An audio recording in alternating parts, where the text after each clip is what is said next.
Hello everyone, আজ আমি আপনাদেরকে তৈরি করে দেখাবো লাউয়ের খোসা ভাজি। এখানে আমি লাউয়ের খোসা আলু কুচি করে নিয়েছি।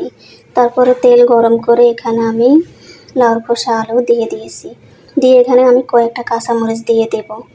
দিয়ে তারপরে এগুলোকে আমি আদা সিদ্ধ করে অনেকক্ষণ ভাজা করে নেব। শুরুতে সবগুলো মশলা দেব না, তাহলে এটা পোড়া লেগে যায়, ঝরঝরা হয় না।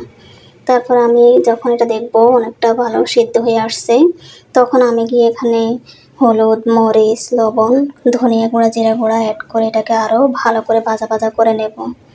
তারপর যখন দেখবো এটা অনেকটা লালচে হয়ে আসছে, তারপরে একটা ডিম ভেজে এটাকে আরও কিছুক্ষণ নেড়ে কিছু পেঁয়াজ কুচি দিয়ে দেব।